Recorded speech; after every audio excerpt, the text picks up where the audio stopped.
Bienvenidos a Washington y esta entrega de Choque de Opiniones. Durante la próxima hora vamos a estar centrados en la crisis humanitaria en la frontera y la reacción política en Washington, tanto desde la Casa Blanca como el Congreso. Este viernes, los tres presidentes de Honduras, Guatemala y El Salvador se reunieron con el presidente Obama y el vicepresidente Biden para hablar sobre la estrategia, sobre los planes y sobre el futuro de la crisis que lleva a que por lo menos 57,000 menores hayan ingresado este año a los Estados Unidos a través de la frontera con México. Vamos a comenzar este especial con nuestra conversación con el presidente de Guatemala, Otto Pérez Molina. ¿Cuál es su objetivo en esa reunión? ¿Qué es lo que trae usted a la Casa Blanca para conversar con el presidente Obama? Bueno, realmente traemos dos cosas que yo diría son las que tenemos que discutir y el día de hoy quiero contarle, Juan Carlos, también estuvimos en el Congreso y también con senadores para estar hablando de esos temas. Lo primero es cómo logramos seguir conjuntando los esfuerzos para lograr resolver esta crisis humanitaria que se ha dado en la frontera de México con Estados Unidos, del lado de Estados Unidos, en donde se han concentrado miles de menores de edad no acompañados. Entonces, hemos tenido acciones que han venido ya de hace, yo diría, mes y medio atrás, en donde llegó el vicepresidente Biden a Guatemala, ya estuvo el jefe del Comando Sur, el general Kelly, ya estuvo también el secretario de Estado, John Kerry, que tuvimos la oportunidad de platicar con él en Panamá, una reunión con los tres presidentes, estuvimos con el secretario también de Seguridad Nacional, es decir, han llegado dos grupos de congresistas a visitarnos allá directamente a Guatemala. Y esto nos ha permitido ir compartiendo las responsabilidades y las acciones que tenemos que tomar cada uno. Mañana vamos a hablar de ese tema con el presidente Obama. ¿Qué estamos haciendo nosotros? ¿Cómo lo seguimos haciendo? Pero también, ¿qué esperamos de las acciones de Estados Unidos para resolver la crisis? Y yo le comento muy rápidamente, acciones como persecución a los traficantes, a las redes de traficantes de personas que allá son conocidos como coyotes, que ya empezaron a ser capturados, la unificación y las reuniones que han tenido los ministros de Relaciones Exteriores, los ministros de Seguridad, los secretarios de Comunicación Social, el lanzamiento de campañas para prevenir a los padres que no manden a los niños a correr todos esos riesgos, incluso el de la muerte, el fortalecimiento de los consulados nuestros en el área fronteriza aquí en Estados Unidos. O sea, hay una serie de acciones, el involucramiento de las primeras damas que vinieron, hicieron una visita también a los lugares fronterizos. Entonces, todas estas acciones, más las acciones y la discusión que ha tenido en los medios de comunicación, creo que empiezan a dar resultados ya, en donde hay una baja significativa de los niños que han ingresado o tratado de ingresar a la frontera de Estados Unidos. Ese es un primer tema que esperamos tratar mañana con el presidente, cómo resolver esta crisis que ya va caminando hacia la resolución. Y la otra es cómo logramos atacar de fondo las raíces de estos problemas, que eso sí tiene que ver con políticas de cooperación y que puedan tener un sustento por 5 o 10 años, que es como se pueden resolver esto. Para eso nosotros proponemos una acción, ojalá que sea una política agresiva de parte de Estados Unidos, como fue el Plan Colombia o como fue el Plan Mérida, ahora que sea un plan para Centroamérica, hablando de la paz y del desarrollo, de la prosperidad en nuestros países. En este proceso, presidente, tengo la oportunidad de conversar con la primera dama, con Rosa María Leal de Pérez. También he conversado con alcaldes, por ejemplo, de Honduras, no de Guatemala, y ellos decían, el problema no es solo de recursos, es de cómo se utilizan. El problema en la región no es exclusivo de Centroamérica, es la corrupción. ¿Cómo se garantiza que si Estados Unidos acepta esta propuesta de crear una iniciativa para mejorar los niveles de vida, ese dinero va a llegar a los pobres y no se va a ir a los bolsillos de los corruptos? Bueno, en el caso nuestro hemos hecho un esfuerzo muy grande realmente para lograr ir transparentando los recursos. Hemos creado una Secretaría de Transparencia por la Transparencia que está a nivel, es una Secretaría Presidencial. Por supuesto tenemos la coordinación con el Ministerio Público para perseguir a los funcionarios que estén haciendo mal uso de los recursos, y es un esfuerzo que tenemos que seguir haciendo. Es decir, son de los problemas que no se resuelven de un día para otro, pero tenemos la voluntad política y el compromiso para lograr que los recursos que ponen los guatemaltecos, o que en este caso pongan los contribuyentes de Estados Unidos, lleguen a los lugares donde tienen que estar y sea en beneficio de toda la región. Mencionaba usted Plan Colombia. Plan Colombia es una iniciativa con la que se hizo un combate directo al narcotráfico en ese país, en donde Estados Unidos ponía recursos muy importantes y ponía elementos muy importantes, pero la mayor parte del dinero la puso Colombia. ¿Estiman que algo similar pueda ocurrir? Porque aquí en Washington, en círculos del gobierno, se habla de corresponsabilidad y se habla de lo que debe hacer Guatemala, en este caso, su país, para resolver la crisis que se vio en Estados Unidos. Yo creo que sí. Nosotros estamos dispuestos a hacer nuestro mejor esfuerzo, pero en el Plan Colombia habría que revisar los datos, pero lo que yo recuerdo eran 1.000 millones al año por 10 años que Estados Unidos puso para salir adelante con el problema que se estaba dando en Colombia en ese momento. Nosotros esperaríamos, ahorita se están invirtiendo casi 20.000 millones de dólares en todo el tema de la seguridad fronteriza entre México y Estados Unidos. Yo creería que con un 10% de eso, si se va a desarrollar un plan en los países de Centroamérica que están migrando hacia Estados Unidos, estaríamos haciendo una inversión que sería mucho más rentable que seguir invirtiendo en incrementar el número de los elementos de patrulla fronterizas o de albergues o de una serie de gastos que se hacen. Si esto se hace en inversión, ahí se ataca el problema de raíz.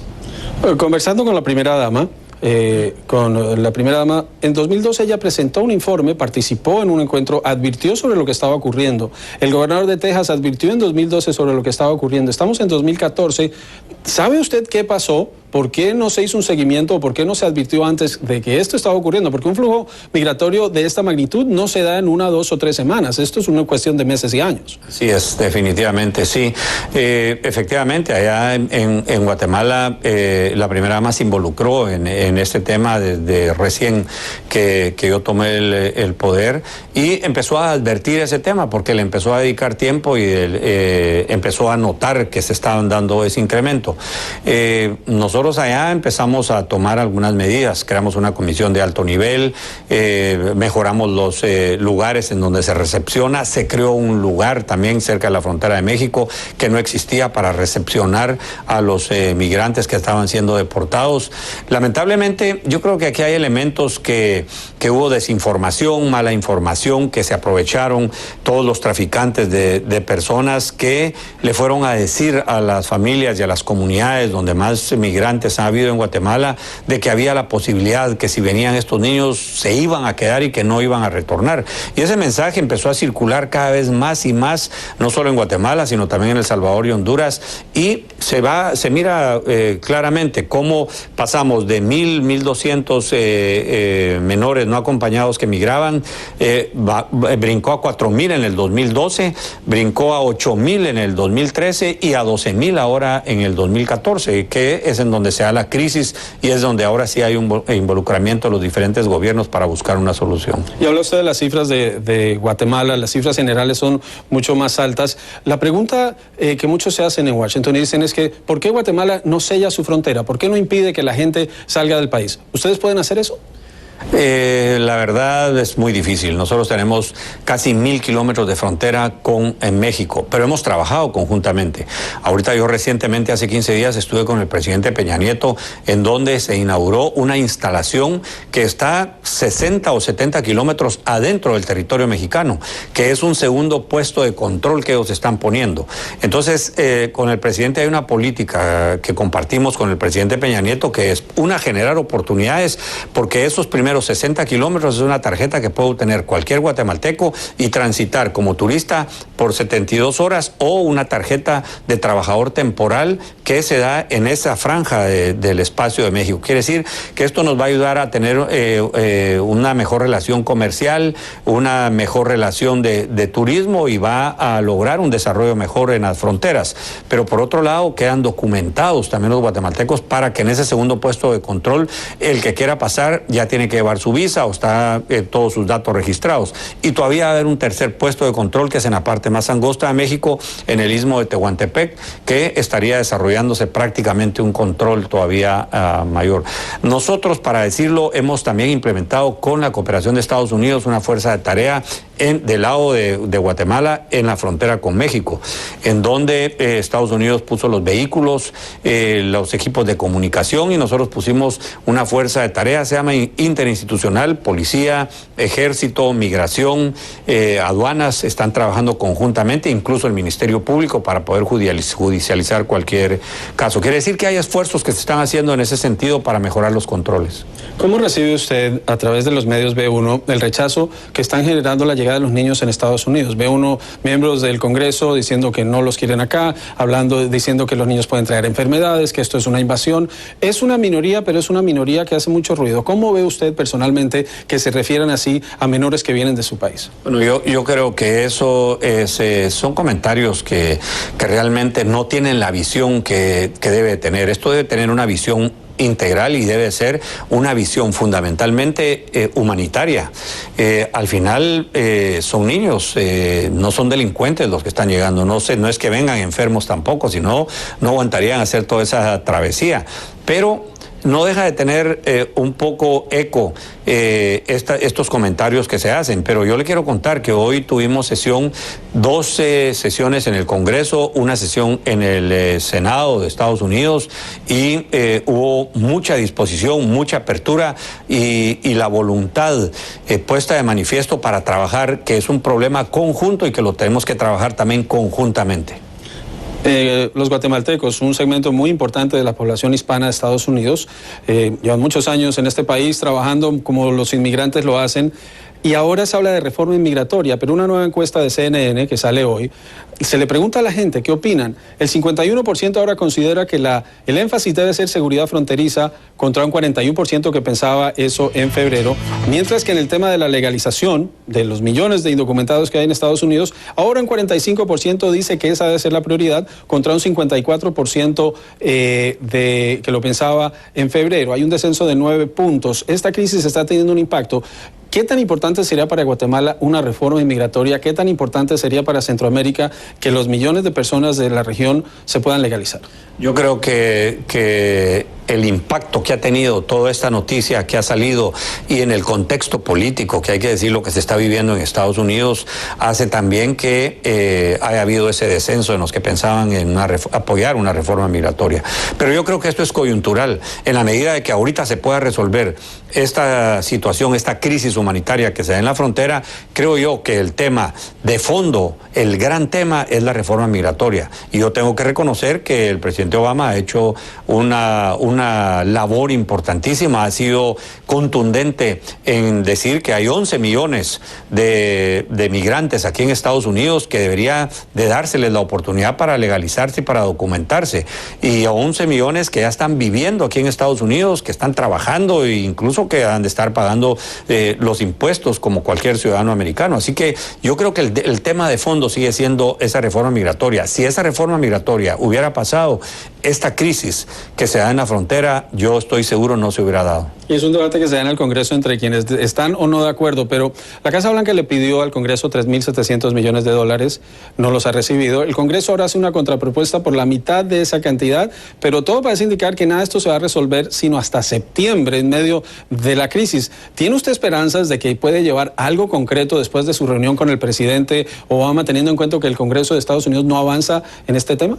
Bueno, yo sí llevo las expectativas que se pueda dar. Hoy que estuvimos con unos senadores, ellos nos explicaron efectivamente, estaba el presidente de la Comisión de Relaciones Exteriores, estaba la presidenta de la Comisión de Apropiaciones también del Senado, y nos dijeron de que efectivamente ellos están en la mejor disposición de aprobar estos recursos. Y hay una visión importantísima, que no quieren que todos estos recursos se queden solamente también en la seguridad fronteriza, sino que también están pensando en los países para ayudar a la recepción y a una serie de cuestiones. Y nos explicaban que de 110 millones, que era la propuesta inicial, ellos están pensando en subirla a 300 millones para ayudar también en los programas que se están llevando a cabo en los países centroamericanos. Otto Pérez Molina, presidente de Guatemala, vamos a estar muy pendientes de esa reunión que van a sostener ustedes con el presidente Obama, con el vicepresidente Biden, un tema que seguimos muy de cerca en Directo USA. Gracias por acompañarnos en nuestros estudios. Carlos, le agradezco por la oportunidad. Cuando regresemos vamos a estar presentando nuestras entrevistas con demócratas y republicanos sobre la crisis humanitaria y sobre cómo la maneja el Congreso. Ya volvemos. Persuasion. Did you mean persuasion? Dígale yes al inglés. Visítenos en openenglish.com y reciba un mes gratis con el código YES. Oferta por tiempo limitado con algunas restricciones. Es hora de decirle yes al inglés.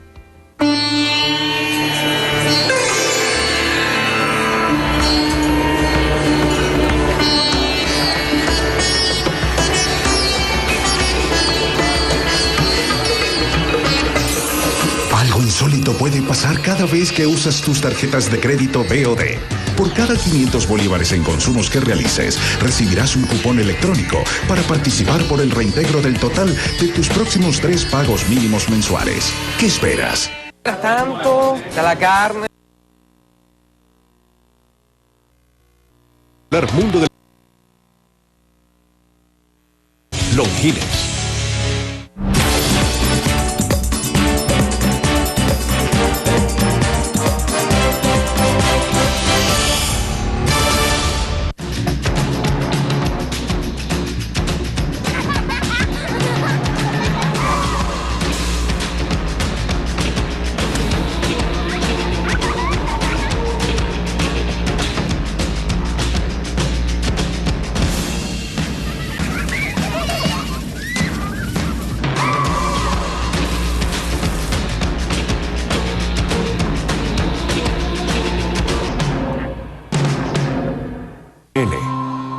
Hoy en día la gente vive más tiempo, pero vive mejor.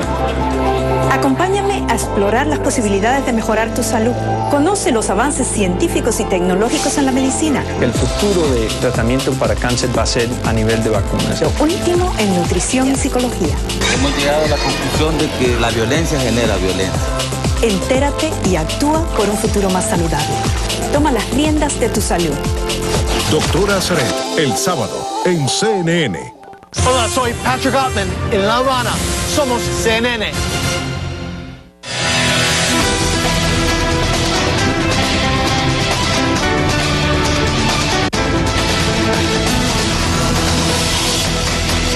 Concluyó una semana en la que 3 presidentes de Centroamérica, los presidentes de Honduras, Guatemala y El Salvador, estuvieron en la Casa Blanca. Estuvieron hablando con el presidente Obama y el vicepresidente Biden para analizar la crisis, lo que ocurre con la llegada de miles de menores a la frontera sur de Estados Unidos. Vamos a comenzar con nuestra entrevista con el senador demócrata por Virginia, Tim Kaine. Who are the children that are coming to the United States? They're overwhelmingly refugees from 3 Central American countries. Y ustedes están viendo en pantalla al senador Tim Kaine la semana pasada en el Pleno del Senado hablando sobre la crisis humanitaria en la frontera. Hoy lo tenemos aquí en el Senado de los Estados Unidos y nos vamos directo a saludar al senador Tim Kaine. Él es, representa al estado de Virginia en el Senado. Bienvenido, senador. Es un placer que nos acompañe aquí en Directo USA. Y hablemos precisamente de ese momento del discurso. Usted vivió en Honduras y conoce de primera mano lo que es vivir en Honduras. Cuéntenos su reacción primero a la crisis. Pues viví en Honduras hace 30 años, pero yo conozco a estos barrios y los niños también. Y ellos están pidiendo asilo aquí en los Estados Unidos porque de la violencia en sus barrios, la violencia por causa de tráfico de drogas, y la mayoría del tráfico es por los Estados Unidos. Entonces necesitamos trabajar con ellos para la seguridad de sus países.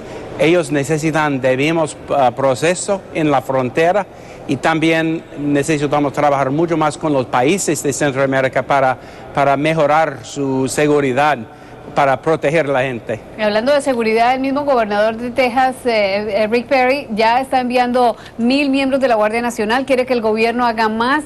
Esa es una solución, porque él dice que realmente la patrulla fronteriza no está cumpliendo con las labores de seguridad por estar atendiendo a los niños. No, hay muchas cosas que necesitamos hacer. No hay ninguna solución solo, pero más dinero para seguridad en los países, más esfuerzos a interdict drogas.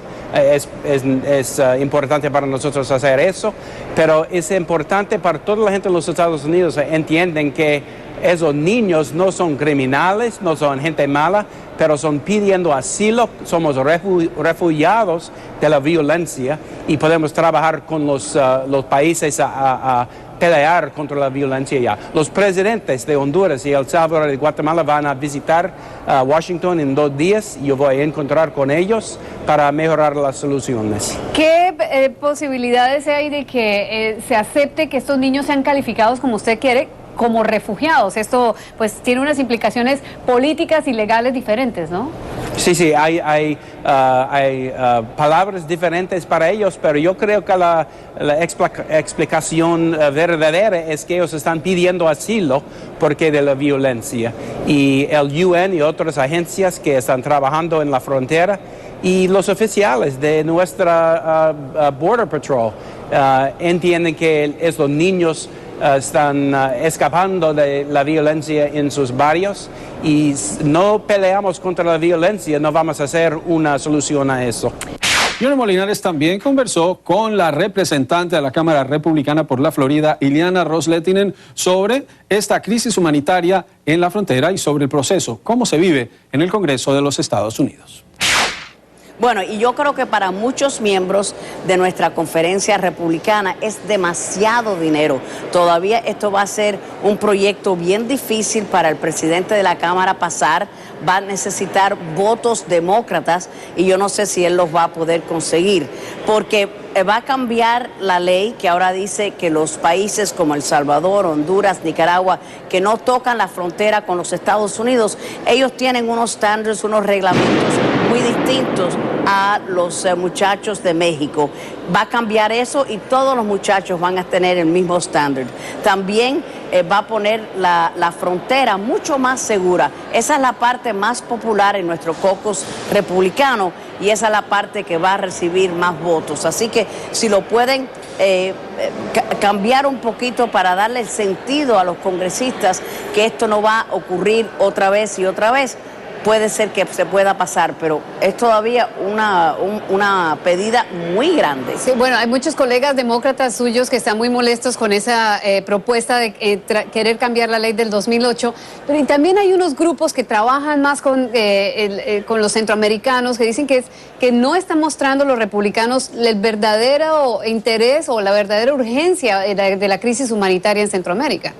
Bueno, déjame decirle algo que yo creo que es muy importante. Estas personas que dicen que están en contra de cambiar la ley, tienen que tener en mente que si no cambiamos la ley, si no tenemos una estructura para decirle no, ni uno más, nunca vamos a pasar el proyecto de ley de reforma migratoria. Yo estoy 100% comprometida para pasar esta reforma migratoria, pero si seguimos dejando que los muchachos, 60,000, 70,000, 100,000, siguen cruzando la frontera, los colegas nuestros van a decir, no ves, el presidente Obama nos ha dicho por 5 años que la frontera está segura, obviamente no está segura. Así que si quieren pasar el proyecto de migración, la reforma, que yo quiero pasarlo, tenemos que parar este flujo de muchachos. Es una crisis humanitaria, es una tristeza muy grande, pero uno tiene que decir ya, hasta este punto y no más. Es por eso que de pronto los llamados a que estos niños sean catalogados como refugiados va a ser incluso mucho más difícil de aceptar. Bueno, lo que estamos diciendo es que sin duda el crimen es muy alto en estos 3 países. Es un problema gravísimo, las drogas, los coyotes, pero si vamos a ver la situación de muchas partes del mundo, ¿cuál país no tiene este tipo de problema? Que no tiene violencia, que no tienen problemas de personas que quieren explotar la división de las familias. Así que para los padres entendemos la razón por la cual ellos están haciendo eso. Si yo estuviera en esa posición como madre y como abuela, seguro que estuviera haciendo la misma cosa. Los abuelos y los padres quieren hacer todo lo posible para mejorar la vida de sus niños y sus nietos, pero tienen que tener en mente que esto es un país de compasión, pero también somos un país de leyes. Así que es un balance muy delicado y por eso yo creo que va a ser difícil pasar este proyecto, aunque muchas personas están en contra. Nos vamos a la pausa. En nuestra segunda media hora, nuestros analistas estarán debatiendo el tema de la política, la crisis humanitaria y qué va a ocurrir ahora. Nos van a acompañar María Teresa Cardona, Maricruz Magawan y Roberto Izurieta. Ya regresamos. Keep rolling. Come on, mamey. Se dice make my day. Dígale yes al inglés. Visítenos en openenglish.com y reciba un mes gratis con el código YES. Oferta por tiempo limitado con algunas restricciones. Es hora de decirle yes al inglés. Fuerza en movimiento, en alianza con Avianca.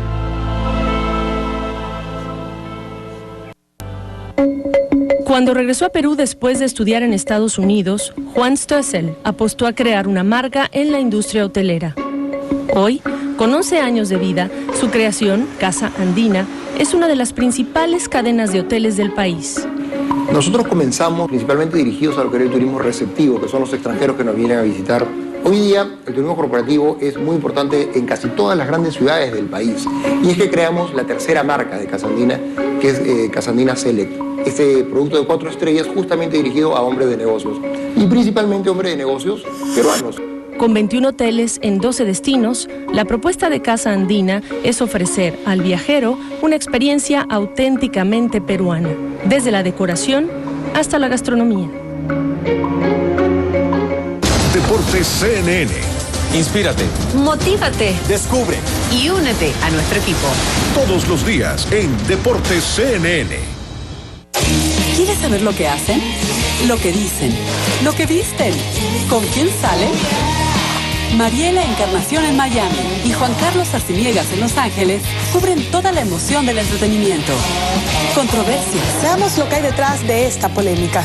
La alfombra roja. CNN Hollywood. Las estrellas que son noticias. Lo que realmente sucede con las celebridades del momento. Showbiz. De lunes a viernes en CNN. En las entrevistas al análisis, cuando regresemos, nuestros invitados estarán revisando qué viene hacia el futuro. ¿Actuará o no el Congreso? Todo parece que ya será en septiembre. En el próximo Café CNN. En vivo en nuestros estudios de Café CNN tenemos al hijo del Rey del Sol, James Brown, Derek Brown. El lunes en Café CNN. En el próximo, Realidades en Contexto. Un ginecólogo.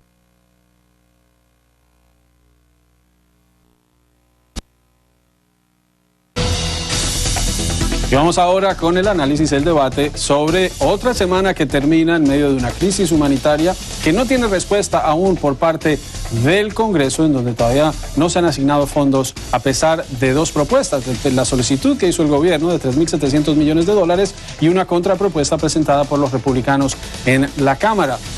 Valores muy diferentes para un mismo objetivo, pero lo más seguro es que el Congreso se irá de receso sin aprobar legislación o aprobar fondos para el gobierno. Vamos a analizar con nuestros invitados qué significa esto y qué va a pasar durante las próximas semanas. Me acompañan en nuestros estudios, y estoy hoy bendito entre las mujeres, María Teresa Cardona es estratega demócrata, Maricruz Magawan es economista y estratega republicana, y desde Nueva York nos acompaña Roberto Izurieta, quien se encuentra en la ciudad de Nueva York. Comienzo en Washington. María y Maricruz, el Congreso no ha avanzado, seguimos en el mismo punto en donde estábamos cuando se desató esta crisis. ¿Cómo se va a resolver esto? Eso es una buena pregunta y es una pregunta que yo le haría al presidente de la Cámara, John Boehner, que ya todavía no se ha podido poner las pilas para hacer algo sobre una situación, una crisis humanitaria que hemos tenido ya por más de tres semanas. Yo pienso que es el mismo problema que él enfrenta en la inmigración.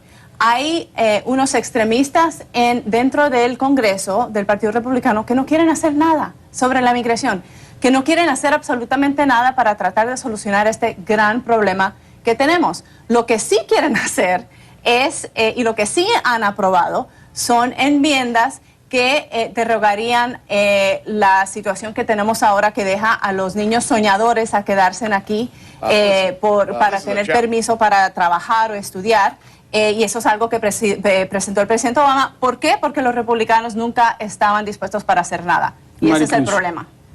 Bueno, por supuesto ese no es el problema, porque lo que estamos viendo en la frontera no es un problema puramente político, es un problema económico, es un problema de leyes y es un problema de falta de comunicación de nuestro gobierno con los gobiernos de Centroamérica. ¿Qué es lo que ha pasado? Pongámoslo cierto, esto no es la culpa realmente, lo que está pasando en el momento, ni de republicanos ni de demócratas. Fue esta ley diferida del presidente que aprovecharon los criminales, los coyotes, para hacer dinero. Engañaron a la gente pobre de Latinoamérica, les dijeron que les iban a dar la residencia si mandaban a los menores. Eso es lo que pasó realmente. Yo no creo que la intención del presidente fue tener esta crisis humanitaria cuando hizo la propuesta de la ley diferida. Yo no creo. Tampoco fue culpa de los republicanos, fue simplemente esta oportunidad que encontraron los criminales que todos sabemos y conocemos en Centroamérica para llegar a esa crisis que se volvió humanitaria. Sí, pero la pregunta primero fue ¿qué vamos se va a darle hacer paso ahora? vamos a darle paso a Roberto y luego sí comenzamos el debate. Roberto, acá es interesante, habla Maricruz sobre la acción diferida. La acción diferida fue anunciada en junio de 2012.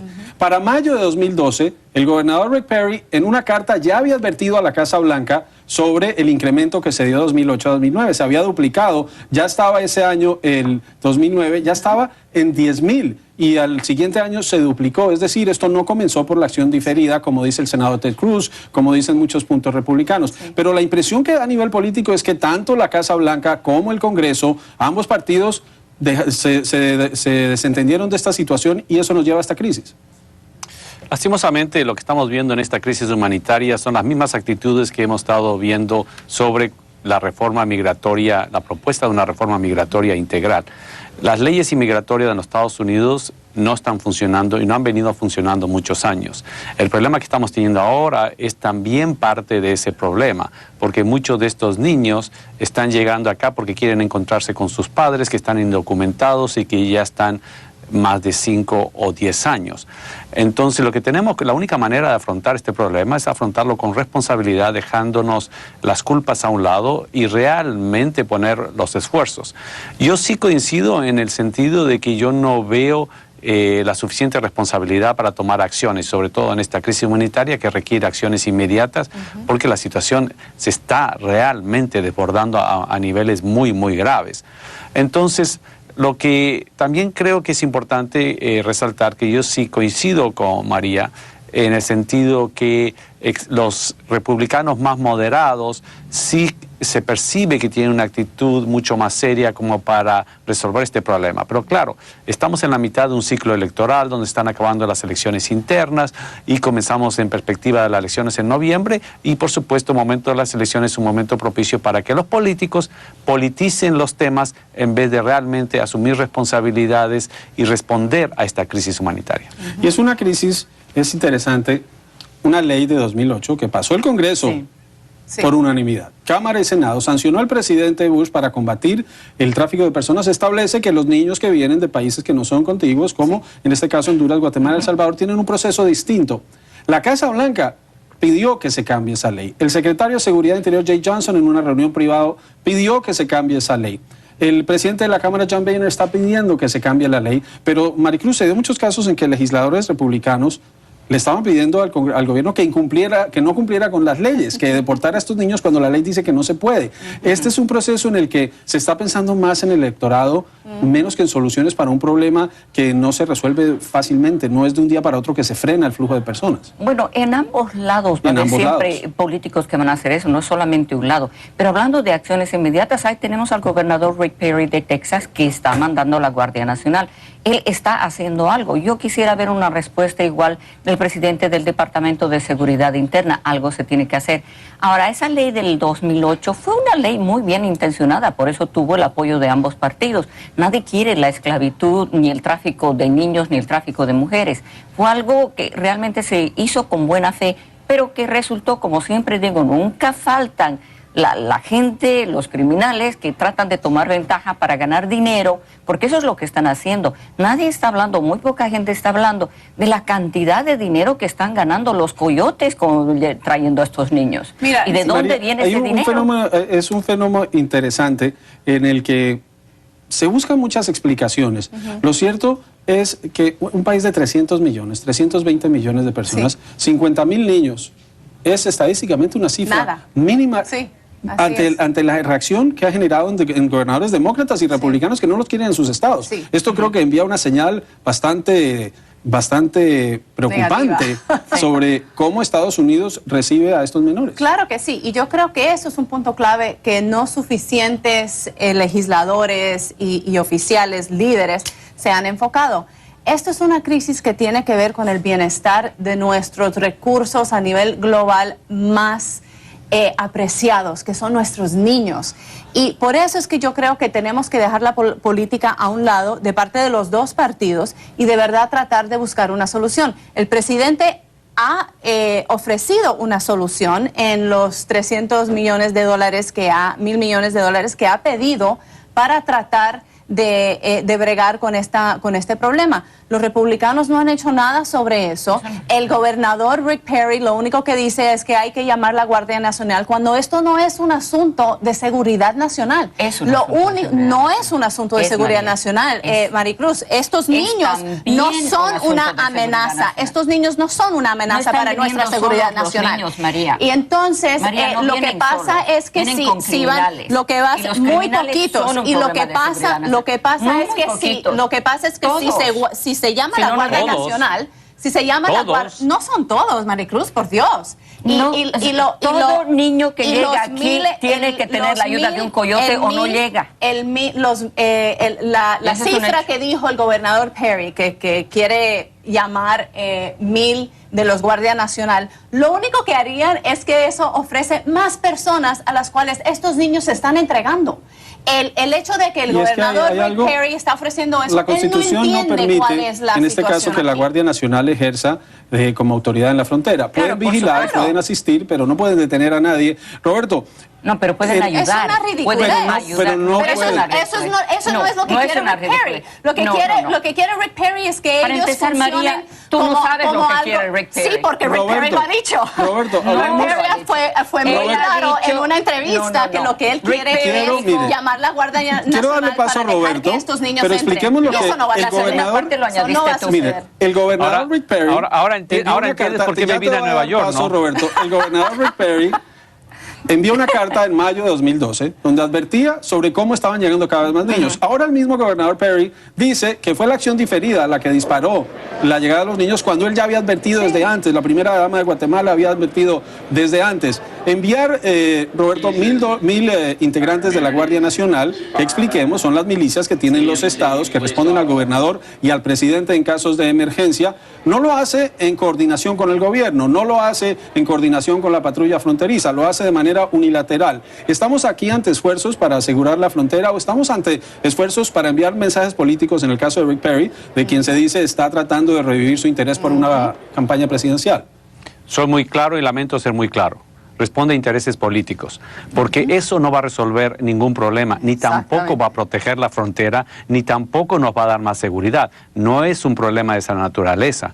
Lo que se necesita, en este momento ya existen una cantidad enorme de niños que requieren ser atendidos para que inicien un proceso legal, porque esa es la ley. Entonces hay que hacer una propuesta integral en lo que se diga. Sin lugar a dudas, hay que cambiar la ley, pero también hay que dar recursos para que los niños que están ya en este momento acá tengan una salida legal. La frontera, yo creo que hay mucha demagogia aquí, porque se dice, bueno, hay que proteger la frontera, 1,000 personas van a proteger la frontera con Texas.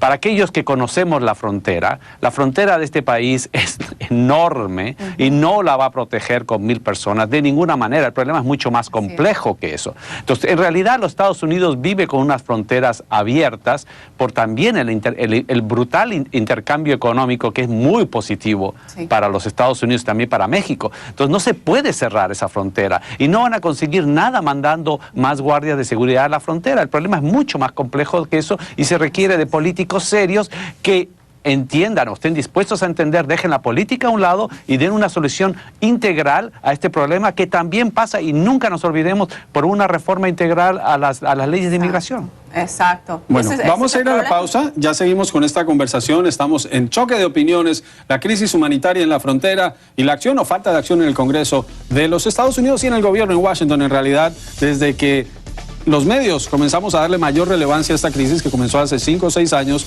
pues en estas semanas poco se ha avanzado. Ya volvemos.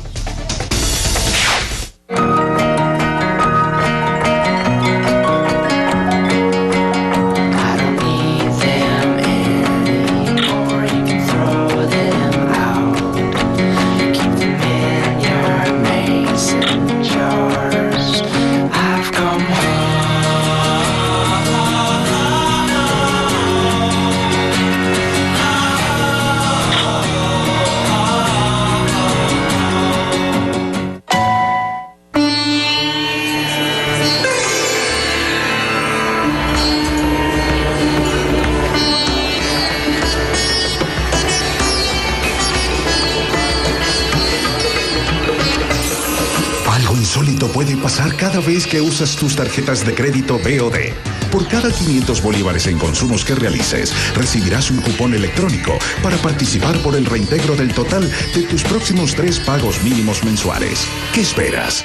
El príncipe Jorge, un pequeño con un gran destino, conoce más sobre su primer año de vida al lado de su familia y alejado del público, su bautizo íntimo y su primer viaje al extranjero. El Principito, el sábado, en Primer Plano, CNN. Saber lo que pasa, entender lo que pasa. Las noticias que nos impactan, nos interesan y las que dan de qué hablar para que formen su propia opinión. Encuentro, de lunes a viernes en CNN. La política es como el deporte. Tienes que pensar rápido, tomar decisiones al momento y entender que cualquier jugada afecta los resultados. Hay leyes que afectan a muchos hispanos. No solo a nivel nacional, también internacional. Directo USA te lleva de costa a costa, siguiendo de cerca las estrategias y analizando las decisiones para darte una amplia perspectiva de lo que está en juego. Toma la delantera. Sigue Directo USA de lunes a viernes en CNN.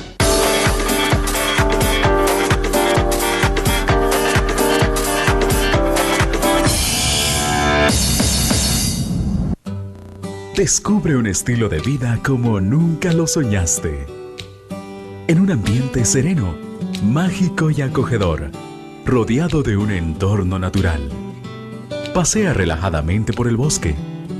Juega con los niños en la piscina.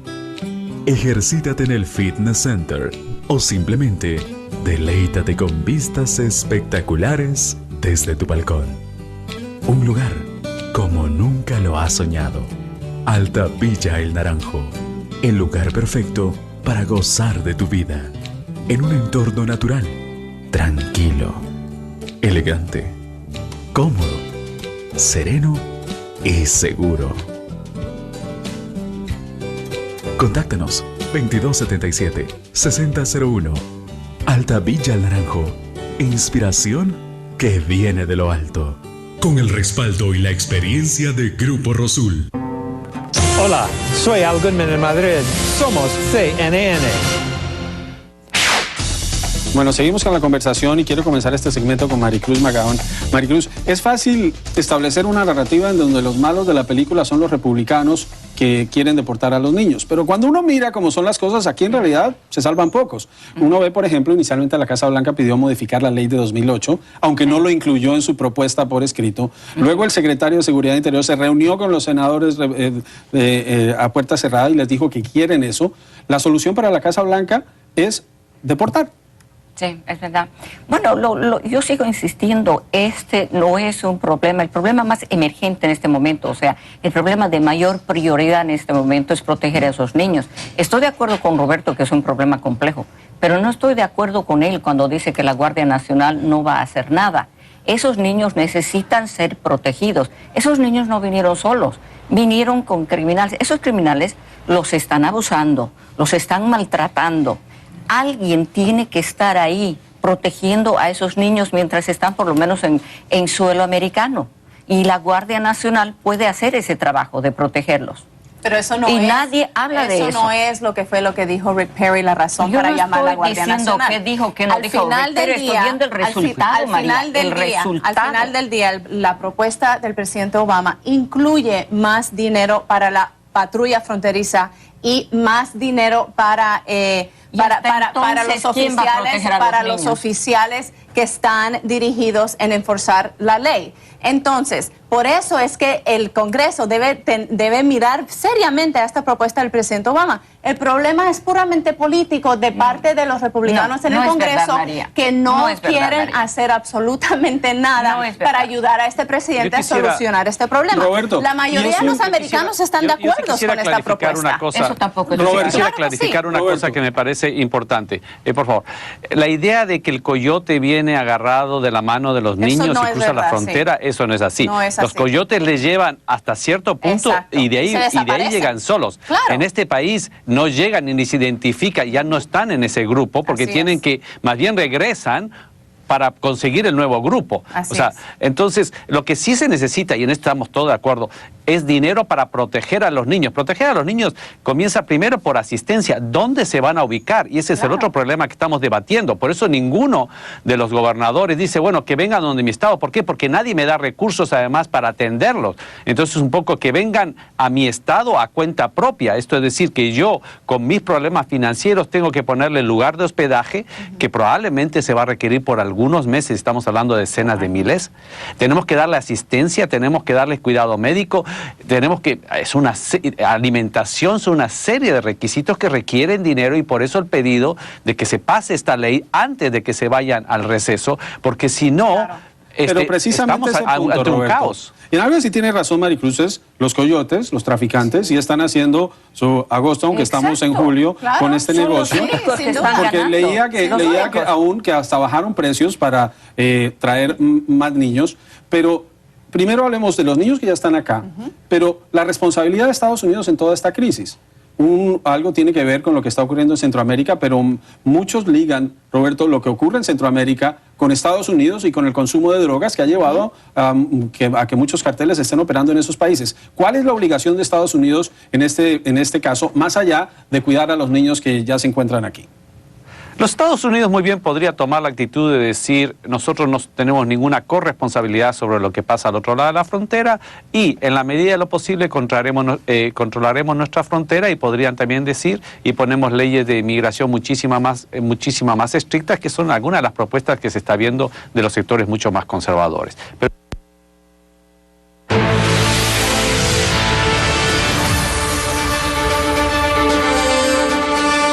Hace segundos comenzó a dirigirse al público el presidente de Venezuela, Nicolás Maduro. Está en la introducción de su speech en este momento y se suma a la segunda jornada del tercer congreso de la organización política, que es el Partido Socialista Unido de Venezuela, que se está realizando en Caracas. Está haciendo algunas presentaciones el presidente. Esta es una plenaria con las propuestas de la militancia de cada región del país. Si usted nos mira desde algún país de Latinoamérica que no es Venezuela, le estamos dando información de contexto para que comprendan qué es lo que está pasando. Además, el hecho principal es la... Ahí está, vamos a escuchar lo que dice el propio presidente, escuchemos. Países Bajos, al gobierno de Holanda, por haber restituido, como se hizo, luego de gestiones intensas, de muchas presiones, tensiones, restituir, como se ha hecho, las relaciones en base al respeto internacional.